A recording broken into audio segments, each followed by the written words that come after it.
అయ్యో ఏమైపోతానో, అప్పులు భారం, ఆర్థిక భారం, పిల్లలు ఇలా ఉన్నారు, ఉద్యోగం అని బాగా కొంతమంది అలా ఆలోచించుకుంటుంటారు.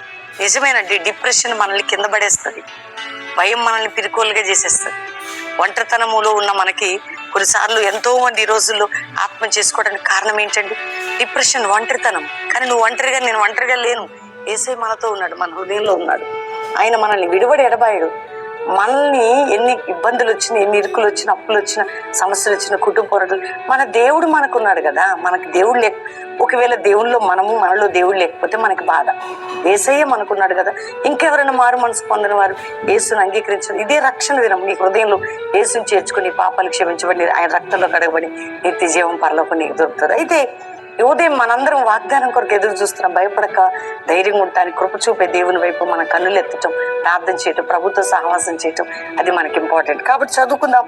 నేను చదువుతున్నాను చక్కటి వాగ్దానం. ద్వితీయోపదేశ కాండము 3వ అధ్యాయము 22వ వచనం. మీ దేవుడని యెహోవా మీ పక్షముగా యుద్ధము చేయవాడు గనుక వారికి భయపడవద్దని ఆజ్ఞాపించి తిని.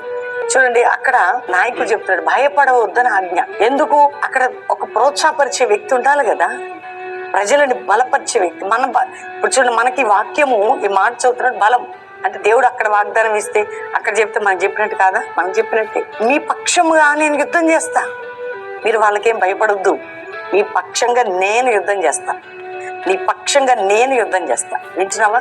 నీకు వ్యతిరేకంగా లేచేవారు లేస్తే నీ పక్షంగా.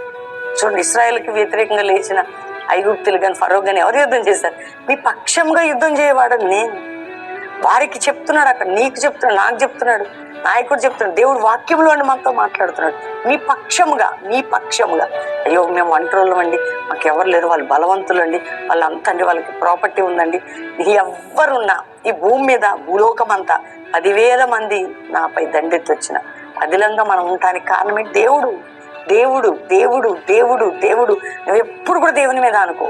వాళ్ళు ఎవరైనా కానీ, సామంతులైనా బలవంతులైనా, నీకు విరోధంగా లేచిన వారైనా, నీతో ఉన్నవారైనా, ఎవరైనా, నీ దేవుడే నీ పక్షముగా, నేనే నీ పక్షముగా యుద్ధము చేయుదును. ఈరోజు వాగ్దానం, నేనే నీ పక్షముగా యుద్ధము చేయదు. కాబట్టి ఏంటి? గమ్మున ఉందాం, మనం ప్రశాంతంగా ఉందాం. క్షేమం కలిగించే దేవుడు. గమ్ముందామంటే ఆయన మీద ఆధారపడడం, ప్రార్థన చేయడం, ఆయన వాక్యానుసారంగా జీవించడం, ఆయన తట్టు చూడటం, ఇది మన జీవితానికి ప్రాముఖ్యమైనది. కాబట్టి ఉదయం మీరు అందరూ కూడా ఈ విషయాన్ని తీసుకోండి, ధైర్యంగా ఉండండి. దేవుడు ఉన్నాడు, బలవంతుడు, శక్తివంతుడు. ఆయన మనల్ని విడివడి ఎడబాయడు. నా పక్షంగా, మీ పక్షంగా, మన పక్షంగా ఆయన యుద్ధం చేయబోతుండగా ఎటువంటి దిగులు పడకుండా దేవుని తట్టు చూస్తూ ప్రార్థనలో ముందు సాగండి. ఈ వాగ్దానం మీరు రిసీవ్ చేసుకొని, లైక్ చేసి, షేర్ చేసి, మంచి కామెంట్స్ పెట్టి, ఈరోజు జరిగే సభల్లో కూడా వచ్చి పాల్గొని ప్రభు ఆత్మచేత నింపబడి శక్తి కలిగిన బలమైనటువంటి ఆయన కార్యం కిందకి మనం వెళ్దాం. చదివిన మాటని, చదువుకున్న మాటని మీ హృదయాల్లో ఏం చేసుకోవాలో పట్టుకొని ప్రార్థన చేయాలి. కాబట్టి ప్రార్థన చేసుకుందాం. తండ్రి, ఉదయకాలం ఎంతమంది వాగ్దానం రిసీవ్ చేసుకున్నారు. రక్షణ లేని వారికి రక్షణ, పాపక్షమాపణ, రోగం, వ్యాధి, బాధలు ఉన్న వారికి స్వస్థత, నిందలతో, గాయాలతో, అవమానాలతో, పోరాటాలతో, మానసిక ఒత్తిళ్లతో ఉన్న వారికి విడుదలయ్యా.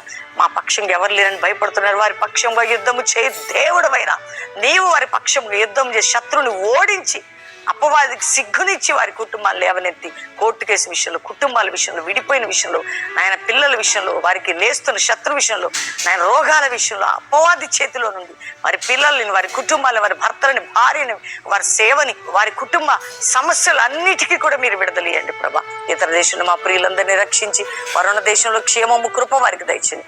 భారతదేశాన్ని రక్షించి, శత్రు చేతి నుండి మా దేశ ప్రజలు, మా రాష్ట్రాలను, మా సంఘాలను, మా ప్రియులను విడిపించండి. దైవజనులు వారి బిడ్డల చుట్టూ నీ కంచె, మా చుట్టూ నీ కంచె, మా కుటుంబాల చుట్టూ నీ కంచె. మా మీదకి లేచే శత్రువు తొక్కివేయబడి, అణిచివేయబడి, శత్రువు సిగ్గునుందినట్లుగా సహాయం చేయండి నాయన. ఎవరు రోగులు, బాధలు ఉన్నారో యేసు పొందిన గాయముల చేత వారికి స్వస్థత నాయన. నా తండ్రి, భయంకరమైన దుస్థితి నుంచి ప్రజలందరినీ కాపాడండి. ఎవరెవరు ఏ సమస్యలతో ప్రేయర్లు ఏకీపిస్తున్న అన్నిటికీ విడుదల కలుగును గాక అని ప్రార్థన చేస్తున్నాం. మాతో ఉండమని, మా జీవితాలను బలపరచమని నాయన. ఎవరెవరు ఇంకా డ్రగ్స్, త్రాగుడు, వ్యసనం, జూదములు ఉన్నారు, అట్టి వారిని విడిపించండి నాయన. ఎవరెవరు దేంట్లో చిక్కుబడిన విడిపించి గొప్ప కార్యాలు జరిగించి మాకు తోడుగా ఉండమని. మ్యారేజ్ బిడ్డలను బ్లెస్ చేస్తూ ఈ సంవత్సరం వారి మీద దీవెనలు, శుభములని, గొప్పవారు అంటారు కుటుంబాన్ని ప్రకటిస్తున్నాం. బర్త్డే బిడ్డలను దీవిస్తూ నీ కృపచేత కప్పబడి అన్నిట్లో వారు ఆశీర్వదించబడి వారితో ఉండమని, దీవించమని ప్రార్థన చేస్తూ మమ్మల్ని, మా కుటుంబాన్ని, మా జీవితాలను మీకు సమర్పించుకుంటూ యేసు నామములో అడుగుచున్నాం తండ్రి. Amen, amen, amen. ఎంతమంది ఉదయం వాగ్దానం రిసీవ్ చేసుకున్నారండి? అందరూ లైక్